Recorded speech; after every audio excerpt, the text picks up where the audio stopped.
इस वीडियो में बात करने जा रहा हूँ रिलायबिलिटी की।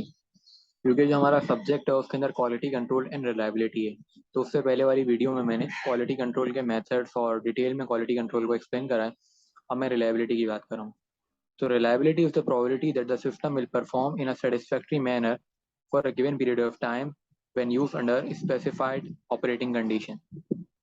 तो रिलायबिलिटी का मतलब ये है कि कोई भी सिस्टम है उसकी प्रोबेबिलिटी क्या है कि वो कितने टाइम तक सही तरीके से काम करेगा, लेकिन स्पेसिफाइड ऑपरेटिंग कंडीशन में। उसके बाद अगला पॉइंट है an inherent feature of design, कि उसका एक अपना डिजाइन होगा। Concern with the performance in the field as a, तो कंसर्न जो है वो परफॉर्मेंस का है फील्ड में, कि जो उसकी स्पेक्स हैं या उसके डिजाइन है उसी के लिहाज से। तो सिंपल वर्ड में हम ये बोलेंगे कि रिलायबिलिटी एक प्रोबेबिलिटी है कि सिस्टम जो है वो कब तक चलेगा, लेकिन स्पेसिफाइड ऑपरेटिंग कंडीशन में। फिर application of reliability, and reliability engineer may study the lifetime of products used in marketplace. He may be interested in the failure time of light bulb, a known repairable item, और drill press, a repairable item. तो reliability जो है एक ऐसा subject है, इसका इसका जो इंजीनियर होता है रिलायबिलिटी इंजीनियर, वो लाइफ टाइम को स्टडी करता है डिफरेंट प्रोडक्ट्स के, चाहे बल्ब हो चाहे इलेक्ट्रॉनिक आइटम्स हो। और जो एक्चुअरी है वो actuary might be interested in the distribution of life time of a person in order to determine the appropriate premium for a life insurance policy। जो एक्चुअरी है वो एक ह्यूमन बीइंग की लाइफ टाइम को study करता है। और बायोस्टैटिशियन जो होता है वो सर्वाइवल टाइम एनालाइज करता है कैंसर पेशेंट का, ताकि कंपेयर कर सके कि कौन सी ट्रीटमेंट जो है इफेक्टिव है, सच एज रेडिएशन या कीमियोथेरेपी। 4 एलिमेंट्स ऑफ रिलायबिलिटी, ये सवाल एग्जाम में आ सकता है। इसमें पहला एलिमेंट है probability, a numerical representation number of time that an event occurs success divided by the total number of trials। तो ये सिंपल प्रोबेबिलिटी की डेफिनेशन लिखी हुई है। उसके बाद point number 2, satisfactory performance, criteria establish which describe what is considered to be satisfactory system operation। तो यहाँ पे रिलायबिलिटी के अंदर एक क्राइटेरिया होता है। जैसे एक बल्ब की बात करें तो बल्ब का क्राइटेरिया होता है कि वो 6 मंथ्स चलेगा और या 1 ईयर चलेगा, तो एक क्राइटेरिया है।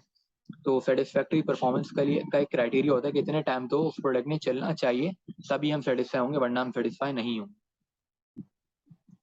उसके बाद number 3 point, specified time measure against which degree of system performance can be rated use to predict probability of an item surviving time without failure. तो यहाँ पे एक प्रोडक्ट के बारे में बात की जा रही है कि टाइम की, कि वो कितना टाइम चलेगा, और उसका जो परफॉर्मेंस है वो मेजर की जाएगी, और प्रोबेबिलिटी देखी जाएगी कि वो आइटम बगैर मसला करे कितने टाइम तक चलता है। रिलायबिलिटी के अंदर ये चीज़ भी देखी जाती है।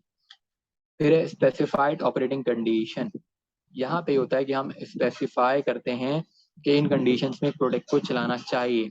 जैसे मोबाइल फ़ोन की बात करें तो मोबाइल फ़ोन की कुछ ऐसे मोबाइल फ़ोन होते हैं जो वाटर प्रूफ होते हैं, कुछ नहीं होते। तो एक स्पेसिफाई कंडीशन होती है हर एक चीज़ की। जैसे मोबाइल की है कि वाटर में नहीं डालना, या इलेक्ट्रॉनिक आइटम की होती है कि पानी से बचाना, तो या ह्यूमिडिटी वाले एरिया में नहीं लेके जानी चीज़। तो डिफरेंट ये कंडीशंस होती हैं। अब फैक्टर जो है रिलायबिलिटी के लिए जो एसोसिएटेड हैं, पहला है न्यूमेरिकल वैल्यू। न्यूमेरिकल वैल्यू जो है वो एक प्रोबेबिलिटी है कि कब तक ये चीज़ चलेगी।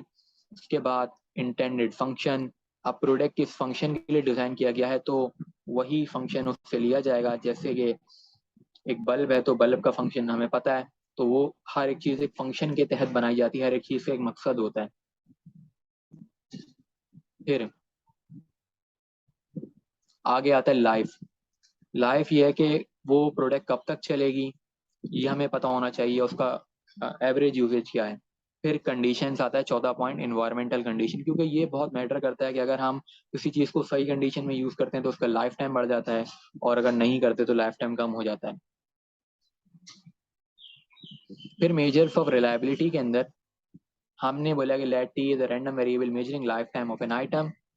रेंज टी की डिफाइन कर दी, और पीडीएफ और पैरामीटर को हमने टी लाइफ टेस्टिंग कह दिया। ये सिंपल प्रोबेबिलिटी की चीज़ें। तो ये बताया जा रहा है कि जो टी है ये रैंडम वेरिएबल है, ये रेंज है उसकी, और पीडीएफ भी टी का हो सकता है, क्यूमुलेटिव फंक्शन इस तरीके से हम लिखते हैं। फिर रिलायबिलिटी के अंदर ये होता है कि ये आर जो है ये सर्वाइवल फंक्शन होता है, टी सीडीएफ होता है। तो सर्वाइवल फंक्शन सीडीएफ का अपोजिट होता है, 1 - सीडीएफ होता है, तो ग्राफ इस तरह से बनेगा। तो there are 5 common live distribution representation: the survival function, probability density function, hazard function, cumulative hazard function, mean residual life function. ये सारी चीज़ें हमने एक्चुरियन मॉडल्स में पढ़ी हैं, ये सारी चीज़ें हमें पता होनी चाहिए। Life time representation, there are 5 common life time distribution representation.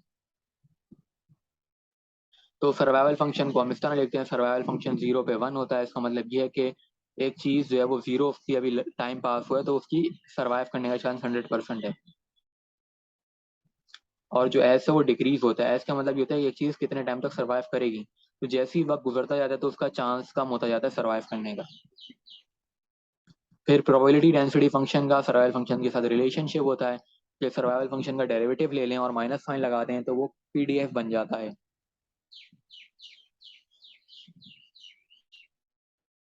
तो सीडीएफ और सर्वाइवल फंक्शन इस तरह होता है कि 1 - सीडीएफ है तो इस एरिया में सीडीएफ होता है, इस एरिया में सर्वाइवल फंक्शन होता है।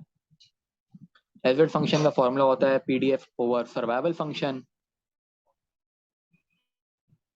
और हैजर्ड फंक्शन को हम ऐसे डिफाइन करते हैं: it is the define as the risk of failure of a time.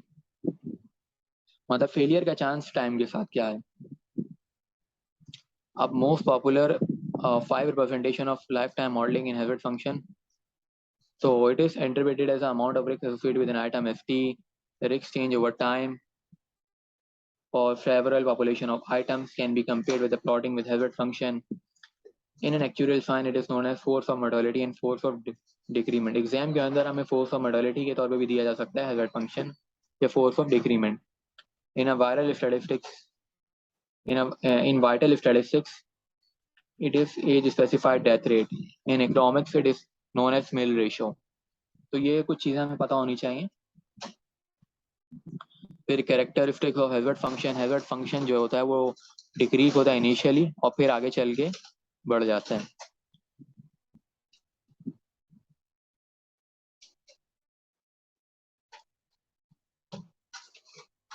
उसके बाद ये हैजर्ड फंक्शन की आगे ये चीज़ें बताई जा रही हैं, हमारे लिए कोई इंपॉर्टेंट नहीं है, तो अगर कोई पढ़ना चाहता है तो वो पढ़ ले।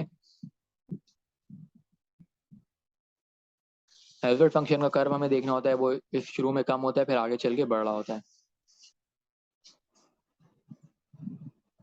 फिर क्यूमुलेटिव हैजर्ड फंक्शन में ये होता है कि इस तरह हम पीडीएफ को सीडीएफ में बनाते हैं, इस तरह हैजर्ड फंक्शन का भी सीडीएफ होता है। फिर मीन रेजिडुअल लाइफ फंक्शन के बारे में लिखा हुआ, ये भी हमारे लिए इंपॉर्टेंट नहीं है, न्यूमेरिकल के लिहाज से है लेकिन थ्योरी के लिए नहीं।